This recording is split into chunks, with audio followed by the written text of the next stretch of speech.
Hi, and welcome to the show. Rate and review at KevinMD.com/rate.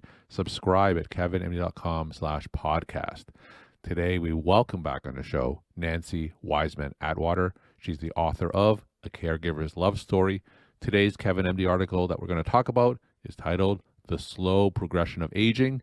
Let Compassion Reign. Nancie, welcome back to the show. Hi, thank you. Now, for those who didn't get a chance to listen to our first few episodes together, just briefly share your story and journey to where you are today. My husband was ill for about 5 years with several chronic long illnesses, and he passed away in August. But I wrote this book about my caring for him before he passed away. He was sick for about 5 years. So what I was trying to do was use this as stress reduction for myself, a way of grieving on paper. I found that it was very therapeutic for me to write. I do a lot of it. And what I was trying to do was help other caregivers not only care for their loved one, but also take care of themselves. And I was a registered nurse for almost all my life, and I worked in intensive care and renal dialysis. So I had a lot of experience with long-term illness for people. And I always felt like we didn't take care of the family as well as we should have or could have, maybe, because we were always so busy taking care of the patient. Now that your book has been out for a little while now, tell me some of the response and feedback that you've received. I've gotten some really good responses. I just visited a friend yesterday who had a stroke and just got out of rehab, and she gave the book to her neighbor. And the neighbor wrote me this lovely letter about how the book helped her. Her husband has Lewy body dementia. And she felt that my writing about taking care of your loved one, but more importantly, watching out for yourself, was very helpful for her. And I think she has a long road to go. So she wanted to talk to me and just ask me some questions about how things happened, what it was like to become part of hospice care. And I find that hospice is something that is greatly misunderstood by a lot of people. So we sat and had a cup of coffee and a cookie and just kind of talked about my husband and her husband. And then my friend that had the stroke was just doing great, amazingly great. She wasn't even supposed to survive this stroke. So it was really an uplifting, sad, but uplifting to talk to. The lady's name is Kathy. And I think for me, that's what the book has done for people. It's like talking to you in your living room and trying to help you get through these very difficult diagnosis and medication regimens and oxygen and surgeries and trips to the ER. And the fact that the caregiver is often the last person to get cared for. All right. Your latest article is titled The Slow Progression of Aging. Let Compassion Reign. Now, tell me, how did this article come together? This came together because before Bill was in hospice, he spoke with a palliative care doctor. And the doctor went through all Bill's history, and then there was a social worker that was on the Zoom call with us.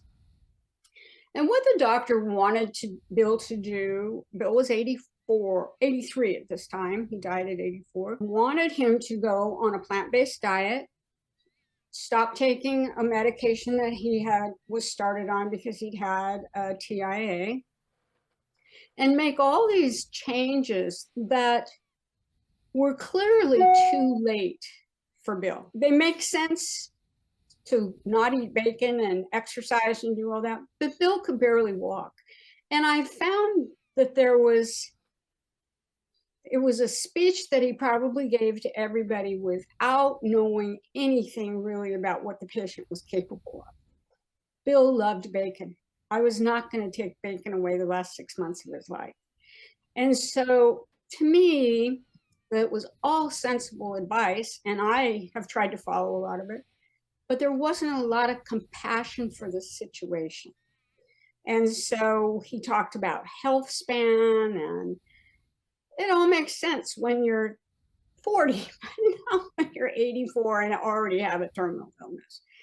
So I wanted people to understand that even though the palliative care doctor was very informative and had great ideas, they were not appropriate for us.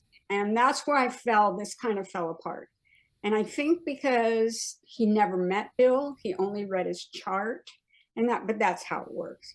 And then the social worker got on the call and said, "Have you two considered assisted living?"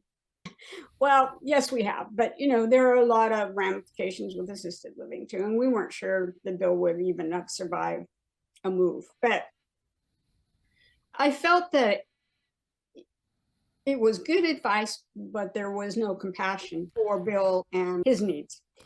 Now, was it the first time that you met this particular palliative care physician and social worker? First and only time we talked to him, because then 2 months later, Bill went into hospice. So we didn't talk to him again. But it was during COVID, so you couldn't go into an office and that kind of thing. Now, did Bill have any long-term clinicians that was taking care of him, whether it was a primary care physician or some type of specialist? Yes, we had several specialists. We had his primary care, who was wonderful. In fact, she sent me a lovely sympathy note. And he had a pulmonologist because he had idiopathic pulmonary fibrosis.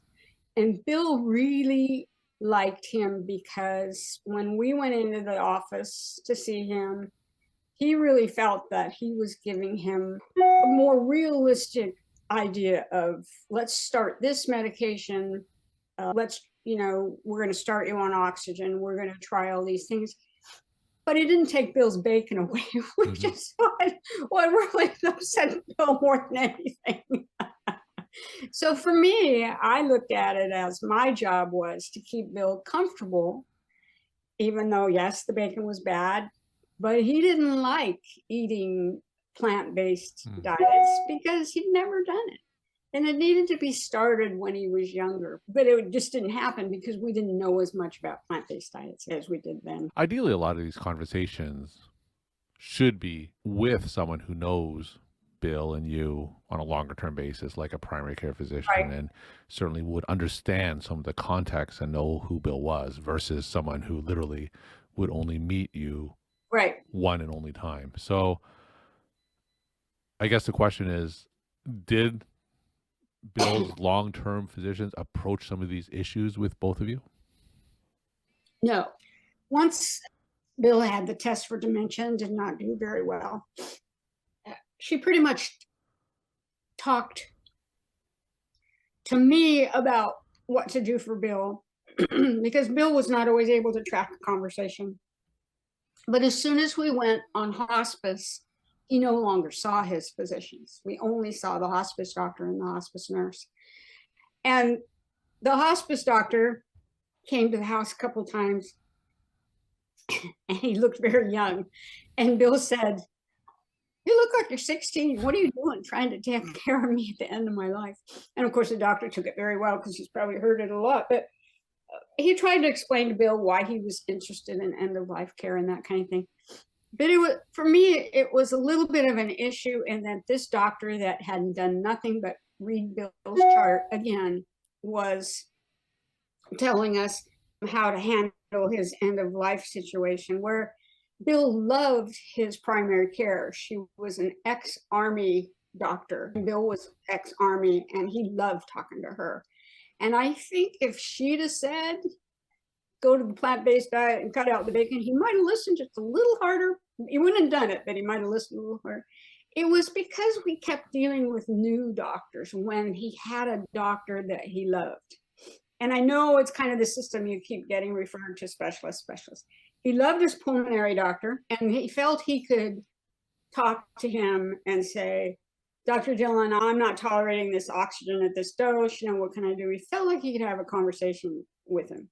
My husband was an attorney, so he could talk a lot. But I did feel that toward the end, we were only seeing hospice nurses, and there was no more comfort other than the morphine and the lorazepam and the Ativan that they wanted me to give him.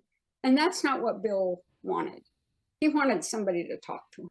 Now, this is, like you said, not an uncommon situation where we physicians have to meet patients and their families for the first time, sometimes under very difficult Oh, situations. So, speaking from your perspective and from the experience that you just went through, tell us what kind of advice can you give us to help make those conversations go a little smoother? well, I think it was my responsibility as Bill's caregiver to know everything about his medications because I'm the one that dispensed them. I'm the one that took his blood pressure. And rather than just take, the medical assistant would take his blood pressure when he went to the office when he was going, and they'd get one reading and say, oh, your blood pressure's high, your blood pressure's low. But no, wait a minute, Bill's also under stress and had to walk in here, and Bill could barely walk. And so I was a little pushy sometimes. And I said, no, let's back up. Let's talk about the average day for Bill, that he sleeps 18 hours a day, that getting him to the doctor's office is very difficult. You can't just see this one 5-minute visit and make every assumption on his care and health. And I would prolong the visit sometimes and say, no, no, no, no, no. Bill, you tell him what's going on, and make him talk. I know that doctors don't have a lot of time because there is this, because everybody's sick right now too. You can't even see a doctor. But I just felt that once Bill went to hospice, he was no longer a live patient with a heart and feelings. And he would talk to the doctors and try to chit chat with them because he loved, like his primary care, he loved talking Army with her. But I was taught in nursing school that the patient is not the diagnosis.